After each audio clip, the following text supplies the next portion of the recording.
Fala pessoal, sejam bem-vindos ao Fato Curioso. Meu nome é Kaique Menezes e hoje eu espero ter mais comentários e curtidas do que nos vídeos anteriores. Hoje nos Estados Unidos e no Brasil existem milhares de igrejas protestantes com mais de 150 milhões de fiéis. Os cultos variam de diversas maneiras, mas todas têm origem ao mesmo livro, a Bíblia. O Evangelho de Nosso Senhor Jesus Cristo, segundo Mateus, capítulo 5.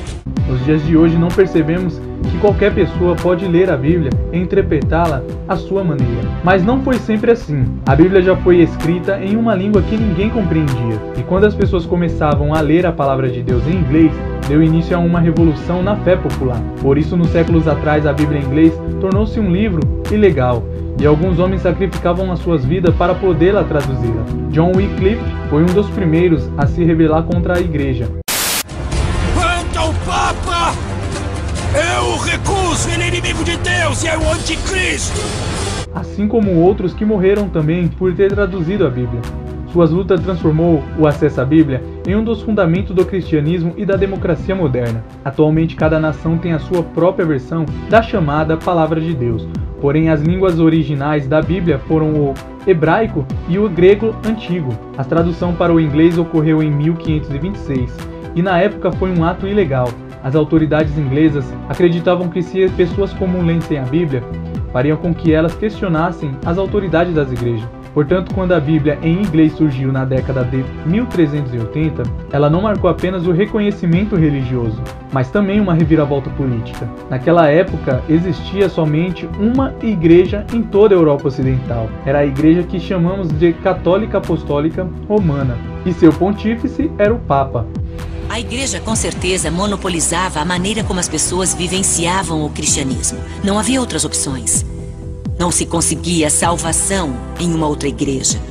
Comparecer às missas não era voluntário, não era uma escolha, era obrigatório. Mas a Bíblia não era o centro das práticas da igreja, e sim a missa.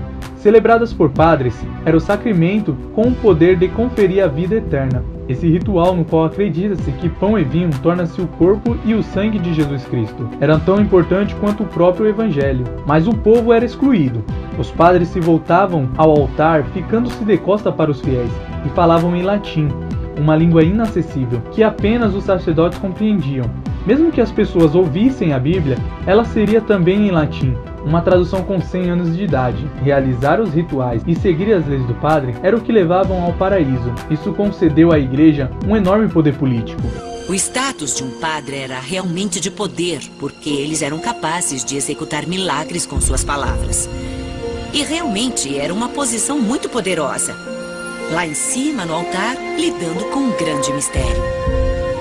Dominar a linguagem que o revelava devia ser muito impressionante para as pessoas que não entendiam as palavras que eram ditas. Porém, na década de 1370, um inglês desafiou toda essa autoridade. Ele condenou o poder político e econômico da igreja e questionou o sagrado sacramento da missa, e atacou a espiritualidade de seus sacerdotes. Seu nome era John Wycliffe, um teólogo pioneiro em sua época. Ao ler com muita atenção as suas escritas, John percebeu que a sua igreja que ele conhecia divergia da pureza do evangelho originais.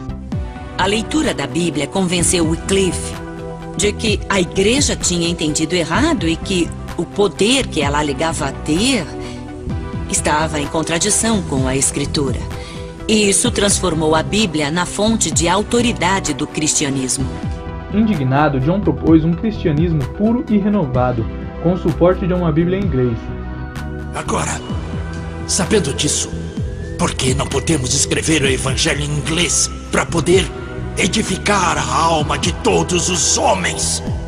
E assim começou um movimento revolucionário. John e seus seguidores começaram a traduzir a Bíblia para a sua própria língua. Na época eles eram chamados de lolados, termos que significa murmurar em irlandês. Eles traduziam a Bíblia do latim para a língua do cotidiano, o inglês. In the beginning, God made of Nocht heaven and earth. No princípio, Deus criou o céu e a terra. The surface of the earth was idle and void. E a terra era sem forma e vazia. E havia trevas sobre a face do abismo. The Spirit of the Lord was born on E o Espírito de Deus se movia sobre a face das águas.